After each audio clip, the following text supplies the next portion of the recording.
Dear students, basic ഇലക്ട്രിക്കലിൻ്റെ അടുത്ത വീഡിയോയിലോട്ടൊന്ന് പോവാം. നമ്മളിന്ന് പഠിക്കുന്നത് A C through R L series സർക്യൂട്ടാണ്. അപ്പോൾ കഴിഞ്ഞ ദിവസം നമ്മൾ A C through pure resistance, A C through pure inductor, A C through pure കപ്പാസിറ്ററാണ് പഠിച്ചത്. ഇന്ന് നമ്മൾ പഠിക്കുന്നത് എ സി ത്രൂ പ്യുവർ ഒരു ആർ എൽ സീരീസ് സർക്യൂട്ട്, റെസിസ്റ്റൻസും ഇൻഡക്ടറും കൂടിയുള്ളൊരു സർക്യൂട്ടിൽ ഞാനൊരു എ സി വി സികൾ V M sine omega T apply ചെയ്ത് കഴിഞ്ഞാൽ അതെങ്ങനെയാണ് കറണ്ട് വരിക എന്നുള്ളത്. അപ്പോൾ കഴിഞ്ഞ മൂന്നെണ്ണത്തിലും ഞാൻ ചെയ്ത പ്രൊസീജിയർ എന്ന് പറഞ്ഞാൽ വോൾട്ടേജ് എഴുതി, എന്നിട്ട് വോൾട്ടേജ് കറണ്ട് റിലേഷൻഷിപ്പ് എഴുതി, എന്നിട്ട് അതിന് കറണ്ട് ഡിറൈവ് ചെയ്യുക. ഫോർ എക്സാമ്പിൾ റെസിസ്റ്റൻസ് കൂടെ കറണ്ട് എന്ന് പറഞ്ഞാൽ I equal to V by R. അപ്പോൾ ആ വി ബൈ ആർ വോൾട്ടേജിൻ്റെ equation V M sine omega T ഇട്ടിട്ട് സബ്സ്റ്റിറ്റ്യൂട്ട് ചെയ്ത് ഐ കണ്ടുപിടിച്ചു. അപ്പോൾ ഐ ഈക്വൽ ടു എനിക്ക് കിട്ടിയത് I M sine omega T തന്നെയാണ്. അപ്പോൾ റെസിസ്റ്റൻസിൽ വോൾട്ടേജും കറണ്ടും ഇൻ ഫേസ്. അതുപോലെ ഇൻഡക്ടർ എടുക്കുമ്പോൾ ഐ ഈക്വൽ ടു നമ്മൾ ചെയ്തത് 1/L integral V D T എന്നാണ് നമുക്ക് ഇക്വേഷൻ വന്നത്. അപ്പോൾ അതിൽ ഞാൻ വിക്ക് സബ്സ്റ്റിറ്റ്യൂട്ട് ചെയ്ത് V M sine omega T ഇട്ടപ്പോൾ എനിക്ക് ഇക്വേഷൻ വന്നത് I is equal to I M sine omega T minus π/2 എന്നാണ്. റെസിസ്റ്റൻസ് കഴിഞ്ഞു, ഇൻഡക്ടർ കഴിഞ്ഞു. കപ്പാസിറ്റർ എന്ന് പറഞ്ഞാൽ I is equal to C D V by D T ആണ് കപ്പാസിറ്ററിൽ. അതിൽ സബ്സ്റ്റിറ്റ്യൂട്ട് ചെയ്തപ്പോഴത്തേന് എനിക്ക് ഐ എന്ന് പറഞ്ഞത് I M sine omega T plus π/2. അപ്പോൾ capacitor current leads by 90 degree voltage. പക്ഷേ ഇവിടെ ആർ എൽ വരുമ്പോൾ നമുക്ക് അങ്ങനെ ഒരു ഒറ്റ ഇക്വേഷൻ കൊണ്ട് പറയാൻ പറ്റില്ല. അപ്പോൾ നമ്മളിവിടെ ഫേസർ ഡയഗ്രാം വെച്ചിട്ടാണ് നമ്മൾ ഇക്വേഷനിലേക്ക് എത്തുന്നത്. കാര്യം ആറിൻ്റെ ഇക്വേഷൻ വേറെ, എല്ലിൻ്റെ ഇക്വേഷൻ വേറെ. അപ്പോൾ ഇതിനെ രണ്ടും കൂടി ബന്ധിപ്പിച്ചുകൊണ്ട് ഒരു കറണ്ടിൻ്റെ ഇക്വേഷൻ എഴുതാൻ പറ്റില്ല. നേരെ മറിച്ച് നമുക്ക് ഫേസർ വെച്ചിട്ട് ഇത് കറണ്ട് വോൾട്ടേജിനെ ലീഡ് ചെയ്യാനോ ലാഗ് ചെയ്യാനോ എന്ന് പറയാം. അപ്പോൾ ഇതാണ് നമ്മളുടെ ആറും എല്ലും. അപ്പോൾ നമുക്കറിയാം ഇങ്ങനെ ഒരു വോൾട്ടേജ് കൊടുത്തു കഴിഞ്ഞാൽ ഇതിൽ കൂടെ ഒരു കറണ്ട് ഉണ്ടാവും. ഈ കറണ്ട് റെസിസ്റ്റൻസിൻ്റെ കേസിൽ റെസിസ്റ്റൻസിലെ വോൾട്ടേജ് ഡ്രോപ്പും അതിൻ്റെ കറണ്ട് കൂടി ഇൻ ഫേസ് ആണ്. കാര്യം ഒരു പ്യുവർ റെസിസ്റ്ററിൽ current and voltage are in phase. അപ്പോൾ നിങ്ങൾക്കറിയാം ഇവിടെ ഒരു വോൾട്ടേജ് കൊടുത്തു കഴിഞ്ഞാൽ റെസിസ്റ്റൻസും ഇൻഡക്ടറും ഉണ്ടെങ്കിൽ ഇതിൽ കൂടെ ഒരു കറണ്ട് ഫ്ലോ ചെയ്യും. ആ കറണ്ട് കാരണം ഇവിടെ ഒരു ഡ്രോപ്പ് റെസിസ്റ്റൻസിൽ ഉണ്ടാവുന്ന ഡ്രോപ്പാണ് V suffix R, voltage drop in resistance. അതുപോലെ ഇൻഡക്ടറിൽ ഉണ്ടാവുന്ന വോൾട്ടേജ് ഡ്രോപ്പാണ് വി സഫിക്സ് എൽ. ഇനി നമുക്ക് ഈ കറണ്ടും ഈ വോൾട്ടേജും നല്ല റിലേഷൻ എന്താ? In a pure resistor voltage and current is in phase, and in a pure inductor voltage എന്താ ചെയ്യുക? കറണ്ടിനെ ലീഡ് ചെയ്യും. അല്ലെങ്കിൽ കറണ്ട് വെച്ചിട്ട് പറഞ്ഞാൽ മതി, current lags voltage in an inductor by 90 degree. അപ്പോൾ അത് വെച്ചിട്ട് ഞാൻ ഈ ഫേസർ വരയ്ക്കുകയാണെങ്കിൽ ഇതാണ് എൻ്റെ മൊത്തം പോണ കറണ്ട് എങ്കിൽ അതിൽ വി ആറും കറണ്ടും ഇൻ ഫേസാണ്. കാരണം റെസിസ്റ്റൻസിൽ വോൾട്ടേജും കറണ്ടും ഇൻ ഫേസാണ്.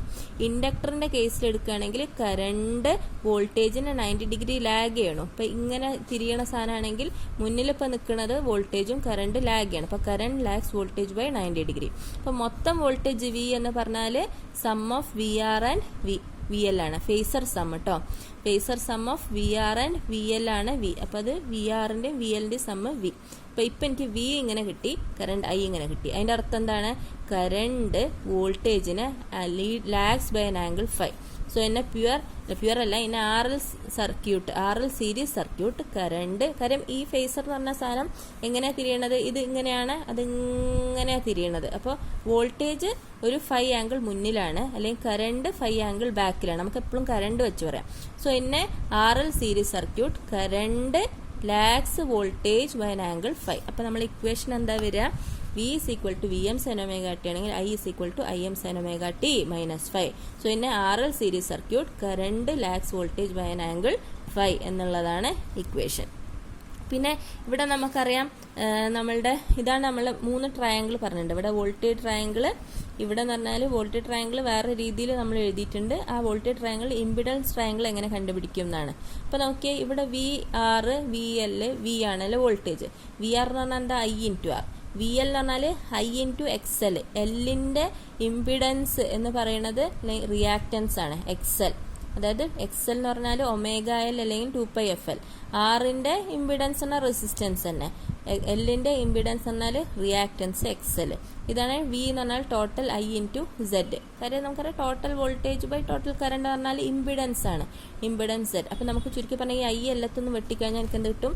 സെഡ് ഇവിടെ ആർ കിട്ടും, ഇവിടെ എക്സ് എൽ. അപ്പോൾ ഈ ട്രയാങ്കിളിന് പറയുന്ന പേരാണ് ഇമ്പിഡൻസ് ട്രയാങ്കിൾ. ഇത് റെസിസ്റ്റൻസ്, ഇത് റിയാക്റ്റൻസ്, ഇത് ഇമ്പിഡൻസ്.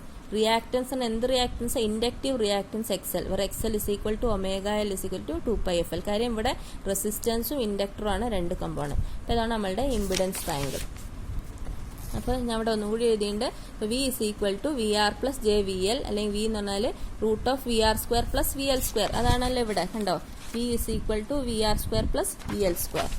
അപ്പോൾ അതിന് ഞാൻ ഇത് പുറത്തെടുക്കുമ്പോഴത്തേന് എനിക്ക് അവസാനം കിട്ടും സെഡ് ഇസ് ഈക്വൽ ടു അല്ല ഇമ്പിഡൻസ്. കാര്യം ഇവിടെ നിന്നൊക്കെ വി എന്ന് പറഞ്ഞാൽ ഐ ഇൻറ്റു സെഡ് ആണ്. അപ്പോൾ ഐ ഇൻറ്റു സെഡ് ഇവിടെ ഐ വെട്ടിപ്പോകും. പിന്നെ I into root of R square plus X L square. അപ്പോൾ അതിന് നമുക്ക് കിട്ടും Z is equal to root of R square plus X L square. അതിനാണ് ഞാൻ ഇമ്പിഡൻസ് ട്രയാങ്കിൾ വെച്ചാൽ impedance is equal to root of R square plus X L square. Z ohm തന്നെയാണ്, ഇമ്പിഡൻസിന്റെ യൂണിറ്റും ഓം തന്നെയാണ്. പിന്നെ എക്സ് എൽ എന്ന് പറഞ്ഞാൽ റിയാക്ടൻസിന്റെ യൂണിറ്റും ഓം തന്നെയാണ്. ഇനി ഇതിന്റെ പവറും കൂടി ഒന്ന് ജസ്റ്റ് പറയാം. അപ്പം ഇവിടെ പവർ എന്ന് പറഞ്ഞാൽ നിങ്ങൾക്ക് നേരത്തെ ചെയ്ത പോലെ തന്നെ V of T into I of T, V M sine omega T. ഇവിടെ എന്താ വരിക, I M sine omega T minus phi എന്ന് വരും.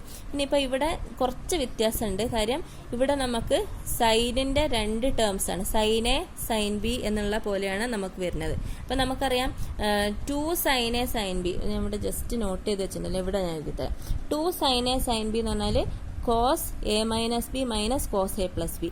2 സൈൻ എ സൈൻ ബി ആണ് cos A minus B minus cos A plus B. അപ്പോൾ ഇവിടെ A എന്ന് പറയുന്നത് ഇതും ബി എന്ന് പറയുന്നത് ഇതും. അപ്പോൾ അത് വെച്ചിട്ട് ഞാനിത് എക്സ്പാൻഡ് ചെയ്താണ്, അത് നോക്കുക നിങ്ങൾ. അപ്പോൾ 2 എന്ന് വരാൻ വേണ്ടിയിട്ട് ഞാൻ താഴെ ഒരു 2 കൊണ്ട് ഡിവൈഡ് ചെയ്തത്, മൾട്ടിപ്ലൈ ചെയ്യുമ്പോൾ താഴെ 2 കൊണ്ട് ഡിവൈഡ് ചെയ്യും. അപ്പോൾ കോസ് എന്ന് പറയുന്നത് ഇവിടെ എ മൈനസ് ബി, ഇവിടെ എ ഇത് ബി, പിന്നെ അതുപോലെ തന്നെ കോസ് എ പ്ലസ് ബി. അപ്പോൾ അങ്ങനെ ചെയ്ത് ഞാൻ എക്സ്പാൻഡ് ചെയ്യുമ്പോഴത്തേന് എനിക്ക് ഇങ്ങനെ ഒരു ടേം കിട്ടും.